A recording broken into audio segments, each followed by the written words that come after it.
Hello everybody, welcome back to the channel. It is Coach Fury here today, and we are back with our latest episode of our Michigan Let's Play series of Draft Day Sports College Basketball 21 in the Human Player League of the CBGM.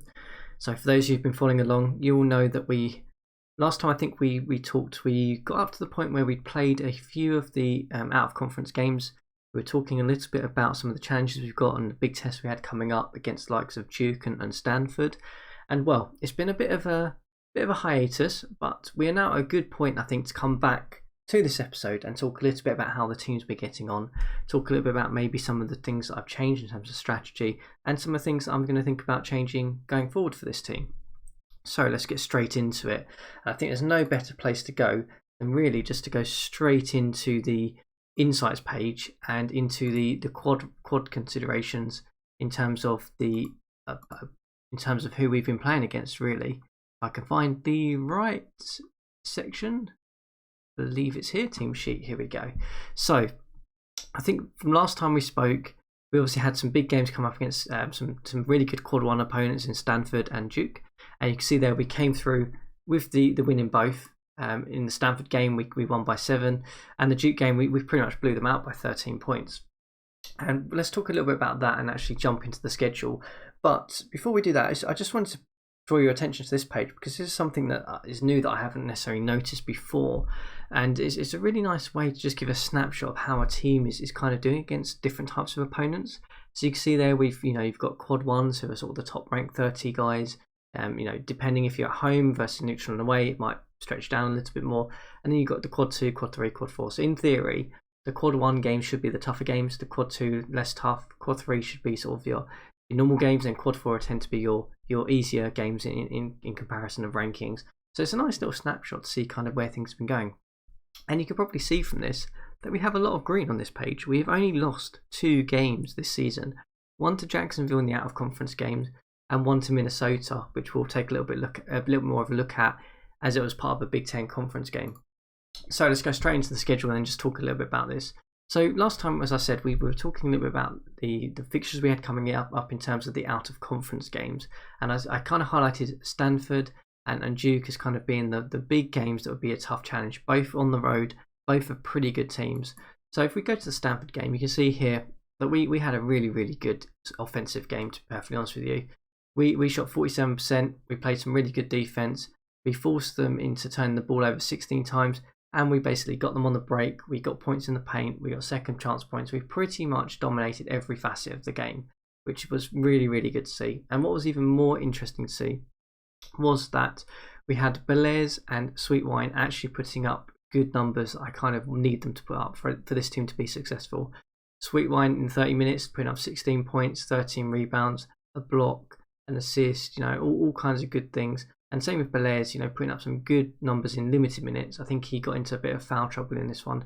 But you've got Graves who came in and had a really good game. He was 5 of 6, 5 rebounds, an assist, 2 steals, block, really good performance.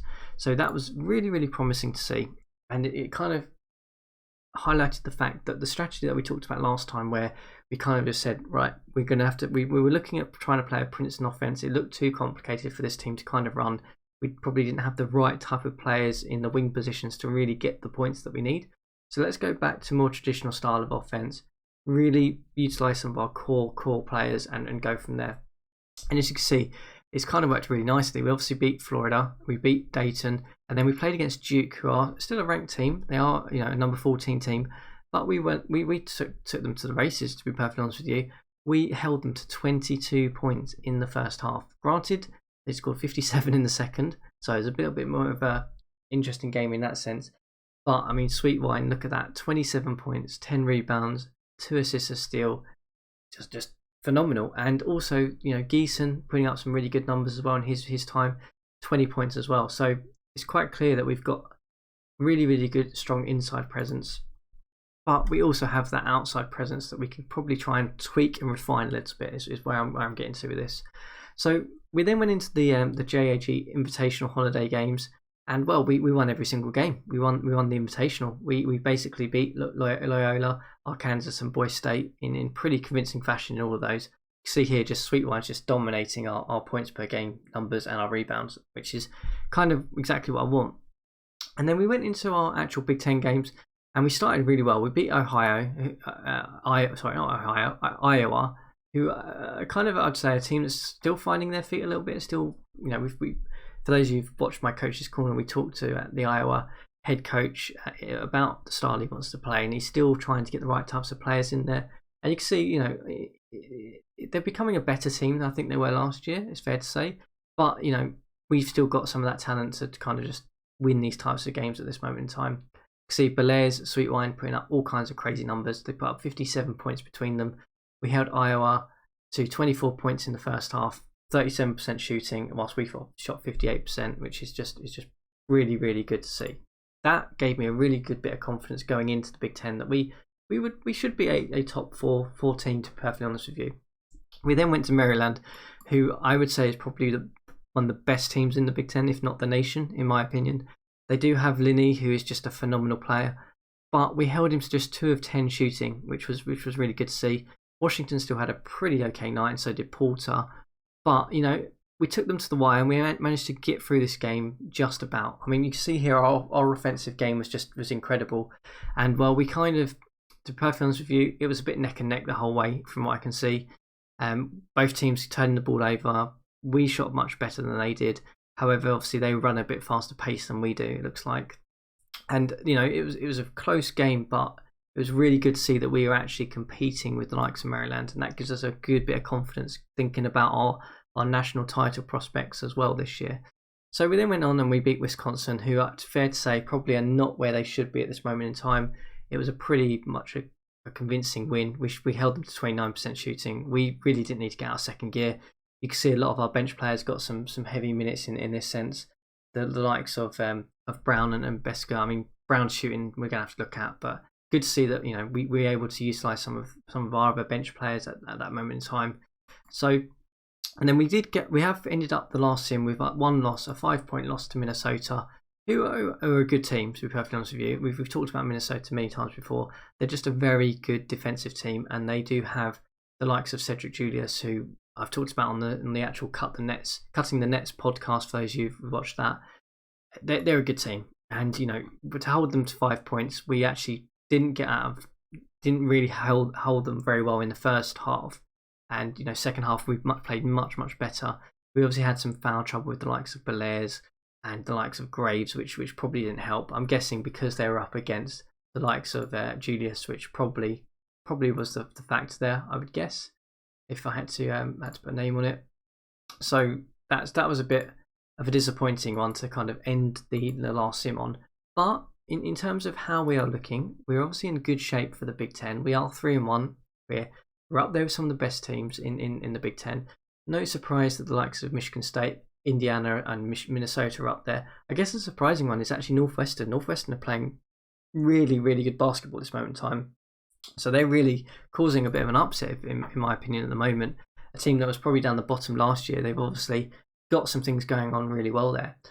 So let's take a little look and end this episode by just looking at some of the stats, and maybe we'll tweak some of the player instructions before we end this sim.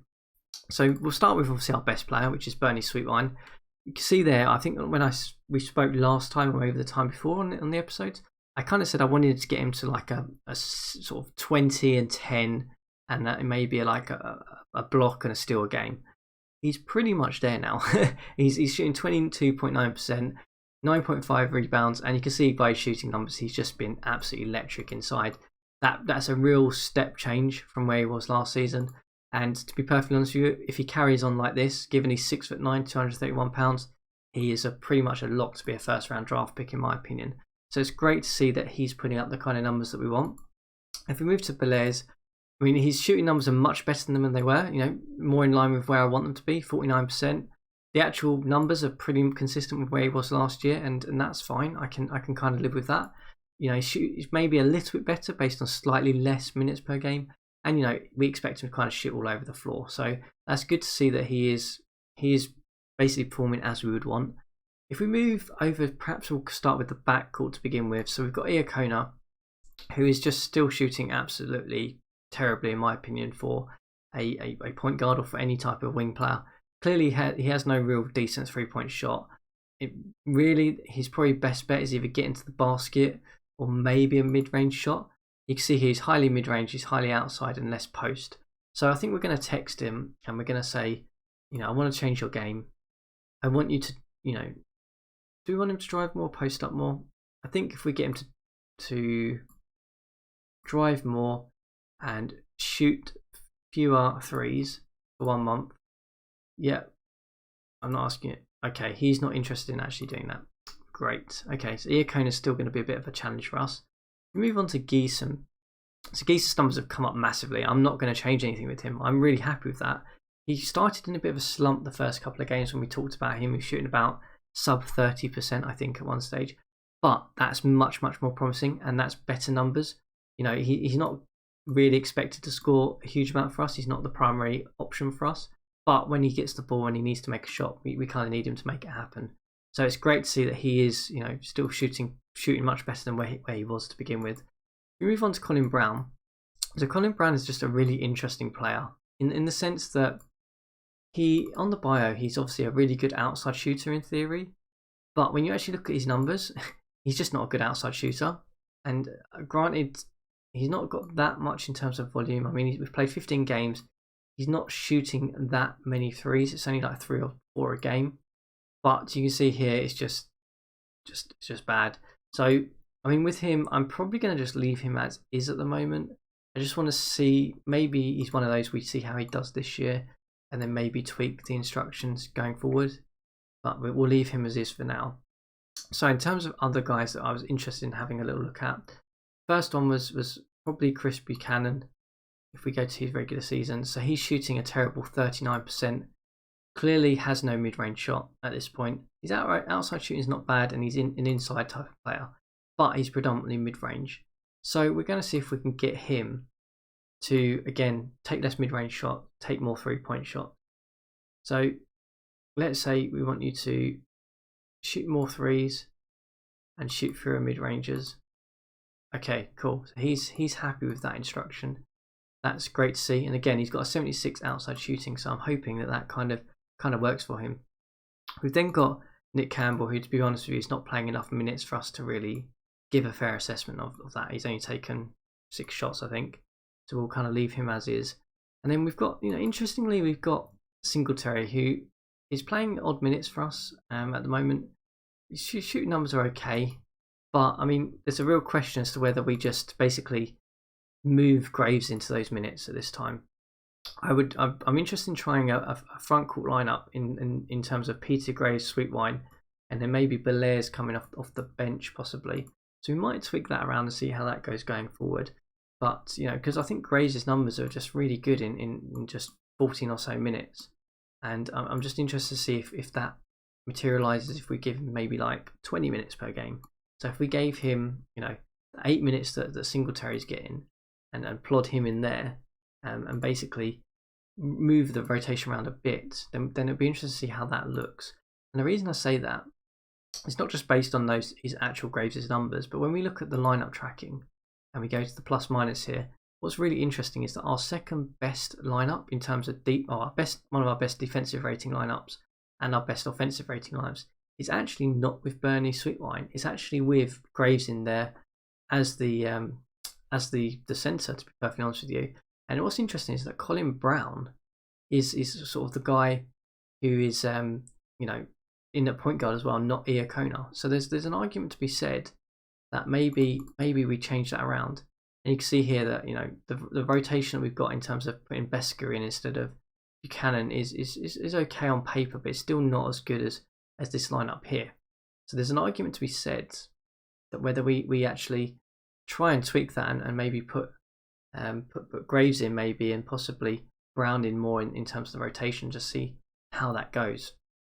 But we'll see how it goes. We'll continue to tweak the lineups in terms of the rotations and see how it looks. But you can see here, obviously we've got Buchanan out anyway at the minute. But there's an argument. I mean, we've got Brown coming in, and then obviously Singletary's taking up those minutes and Graves is going in there. But maybe there's an argument that we actually give Sweetwine an extra couple of minutes, because he's not really getting in foul trouble. He's kind of playing those maximum minutes that we want. and maybe just try a Graves and Sweetwine lineup, and it'll be interesting to see how that looks. So I think we'll go ahead and do that now whilst we're here. So Graves, you're not going to go there. Sweetwine's going to go there, and I'd leave that one in there for now. And again, I'm just interested in maybe doing that and seeing how it looks. So there's an argument to be said to see how that goes. And obviously we've still got Singletary with a couple of minutes there. So I think what we can do is, well, obviously we can probably put Belair's in there. And then maybe there's an argument to be said that if Belair's comes out possibly here and has a bit more of a break early on, and we'll run with that, and then basically we're going to give Graves some more minutes anyway. We'll leave his sub out rate. We'll obviously put Sweetwine's sub out rate to 65 still and leave that as is. And yeah, we'll see how that goes. I think that's a good idea to have going forward, and maybe that lineup tracking will materialise. Maybe it will show that that rotation's not good enough and we need to probably put someone else in there. But I think it's worth a go, because I think Graves does deserve more numbers, because his actual numbers look good and the lineup tracking looks good. So that brings us to a close of this episode. It's slightly longer than normal, but we had quite a lot to catch up on. But I'm really interested to know your thoughts in terms of this Michigan team. We're obviously 13-2. We're in great shape for the Big Ten. Are there any other things you think we should maybe do? Any other players we should maybe consider putting into the rotation more based on those lineup tracking numbers that we just had a quick glance at? Do you think the player instructions are correct? Is there anything else I'm missing there? Be interested to know your thoughts. And as always, if you're enjoying the episodes, please subscribe and follow along.